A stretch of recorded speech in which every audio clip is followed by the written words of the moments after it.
Hindi cinema के बीते हुए दिनों में लौटने के लिए इस चैनल को सब्सक्राइब करें और बेल आइकन भी ज़रूर दबाएं ताकि प्रत्येक नए वीडियो की नोटिफिकेशन आप तक पहुंचते रहें।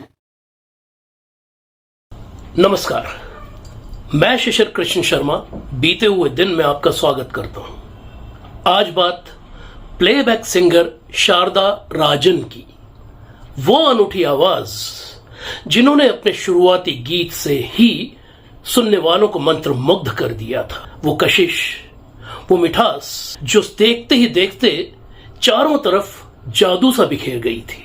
और वो गीत था बेहद सीधे साधे लिरिक्स वाला, तितली उड़ी उड़ जो चली, फूल ने कहा आजा मेरे पास, तितली कहे मैं चली आकाश। उन बेहद सुरीली सिंगर शारदा राजन को हम शारदा के नाम से जानते हैं। शारदा जी की आवाज का वो अनूठापन बचपन से मुझे भी अपनी तरफ आकर्षित करता आया था, और इसे करिश्मा ही कहेंगे कि इतने दशक गुजर जाने के बावजूद उनकी आवाज का वो अनूठापन आज भी उतना ही ताजा है। शारदा जी तब भी मेरी पसंदीदा गायिका थी और आज भी हैं, और इसीलिए सारा समय के अपने कॉलम क्या भूलूं क्या याद करूं की शुरुआत मैंने जिन कलाकारों से की थी उनमें शारदा जी भी शामिल थीं।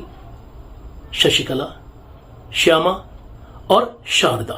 शारदा जी का जन्म 25 अक्टूबर 1938 को तमिलनाडु के कुंभकोणम शहर में हुआ था।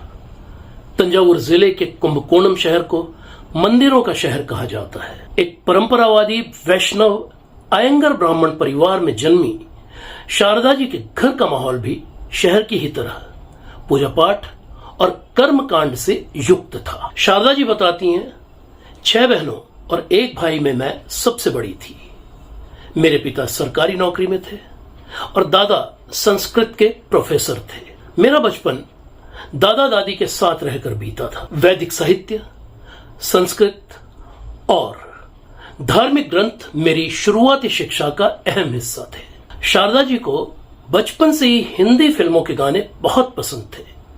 वो कॉलेज में और फैमिली फंक्शंस में हिंदी गाने गाती थी और सुनने वालों को भी उनकी आवाज और गायन बेहद पसंद आते थे। 1950 के दशक में शारदा जी के पिता का ट्रांसफर तेहरान हो गया। माता पिता और भाई बहनों के साथ शारदा जी को भी तेहरान जाना पड़ा। वहां अपने गानों की वजह से वो बहुत जल्द तेहरान में रहने वाले भारतीयों के बीच लोकप्रिय हो गई। एक फंक्शन में ईरान के शाह के सामने गाने का मौका मिला तो शारदा जी का और भी नाम हो गया। उसी दौरान राज कपूर तेहरान आए तो शारदा जी के गायन से प्रभावित होकर राज कपूर ने उन्हें मुंबई आने का न्योता दिया, और इस तरह राज कपूर के बुलावे पर साल 1959 में शारदा जी मुंबई चली आई। शारदा जी बताती हैं, मुंबई आकर मैं आरके स्टूडियो में राज साहब से मिली। उन दिनों आरके की जिस देश में गंगा बहती है रिलीज पर थी, और राज साहब आरके की अगली और पहली रंगीन फिल्म संगम की तैयारियों में जुटे हुए थे। राज साहब ने मुझे शंकर जयकिशन से मिलने के लिए भेजा। शंकर जी से मैं पहले भी एक बार हैदराबाद में मिल चुकी थी। शंकर जी ने हिंदुस्तानी क्लासिकल वोकल सीखने के लिए शारदा जी को पंडित जगन्नाथ प्रसाद जी के पास भेजा। साथ ही शारदा जी को पंडित लक्ष्मण प्रसाद जी और निर्मला देवी जी से सुगम संगीत में भी बहुत कुछ सीखने को मिला। उन्हें संगीत और गायन की शिक्षा लेते हुए समय बीतता चला गया। संगम भी रिलीज हो गई, लेकिन शारदा जी को आरके में गाने का मौका ही नहीं मिला। शारदा जी बताती हैं, मुझे ब्रेक मिला आरके से बाहर।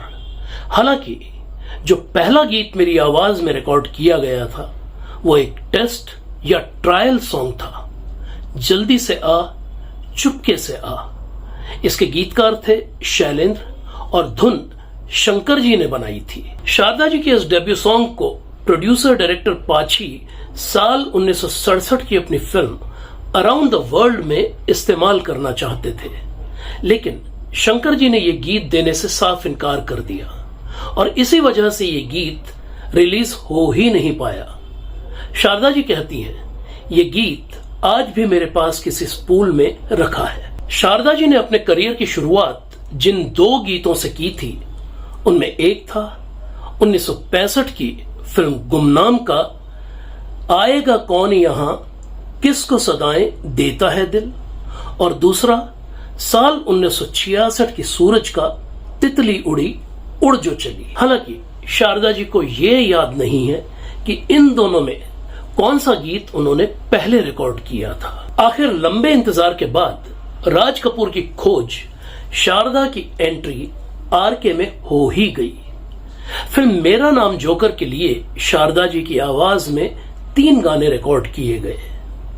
एक डुएट मुकेश के साथ गाओ गाओ गाओ झूम के गाओ, और 2 सोलो मेरे अली बाबा और दिल का दिया जिसको जलाना आएगा। लेकिन साल 1970 में फिल्म मेरा नाम जोकर रिलीज हुई तो उसमें से ये तीनों ही गीत नदारद थे। शारदा जी कहती हैं, ठीक यही हाल साल 1971 में रिलीज हुई आरके की फिल्म कल आज और कल के लिए रिकॉर्ड कराए गए मेरे गीत किसी के दिल को सनम लेके यूं नहीं जाते का भी हुआ। शारदा जी को इस बात का बहुत दुख है कि जिन राज कपूर के बुलावे पर मैं मुंबई आई थी, उनकी एक भी फिल्म में मेरी आवाज का इस्तेमाल नहीं किया गया। हालांकि अराउंड द वर्ल्ड में जिसके हीरो राज कपूर थे, सभी गीत शारदा जी के ही थे, लेकिन ये फिल्म आरके के बैनर की नहीं थी। फिल्म सूरज का तितली उड़ी सुपरहिट रहा और शारदा जी का नाम सुर्खियों में छा गया। उस वक्त तक बेस्ट प्लेबैक सिंगर का सिर्फ एक फिल्म फेयर अवार्ड हुआ करता था, लेकिन रफी साहब को बाहरों फूल बरसाओ मेरा महबूब आया है और शारदा जी को तितली उड़ी उड़ जो चली के लिए क्योंकि बराबर वोट्स मिले थे, इसलिए उस साल से बेस्ट मेल और बेस्ट फीमेल सिंगर्स के अलग अलग फिल्म फेयर अवार्ड शुरू करने पड़े।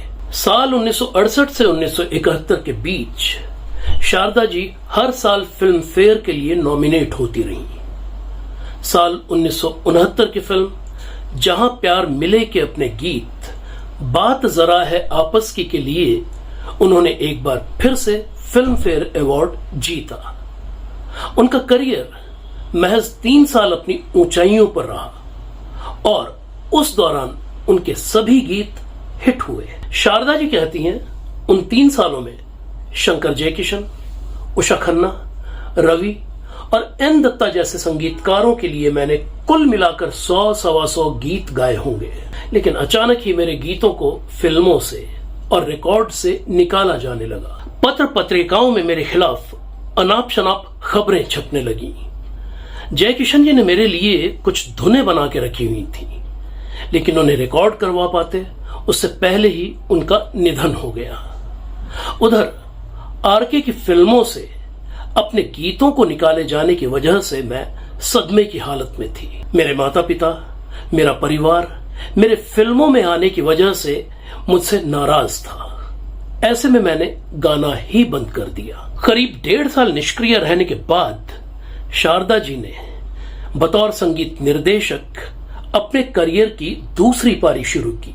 उस दौर में उन्होंने कुछ फिल्मों में संगीत दिया और फिर 14 सालों के बाद साल 1984 की फिल्म पापी पेट का सवाल है से शारदा जी ने एक बार फिर से गायन के अपने दूसरे दौर की शुरुआत की। साल 1986 की कांच की दीवार और कृष्णा कृष्णा जैसी फिल्मों में भी उन्होंने गीत गाए।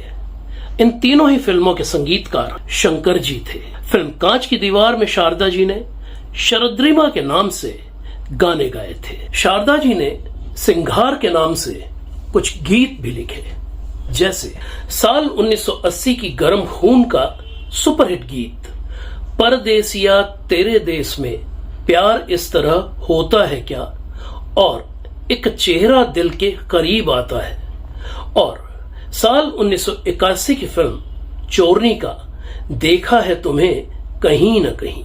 शारदा जी आज भी संगीत के क्षेत्र में उसी शिद्दत से सक्रिय हैं। उन्होंने बाल गीत लिखे, गजलों की एल्बम कंपोज की, वो स्टेज शोज करती रहती हैं। हम आज भी संपर्क में हैं और फंक्शंस में कभी कभार हमारी मुलाकात भी होती रहती है। तो ये थी कहानी गुजरे दौर की मशहूर प्लेबैक सिंगर शारदा राजन यानी शारदा की। शारदा जी के डिटेल्ड इंटरव्यू का ब्लॉग बीते हुए दिन का लिंक इस वीडियो के साथ डिस्क्रिप्शन में दिया गया है। तो मिलते हैं बहुत जल्द हिंदी सिनेमा की किसी और भूली बिसरी शख्सियत, किसी भूली बिसरी दास्तान को लेकर।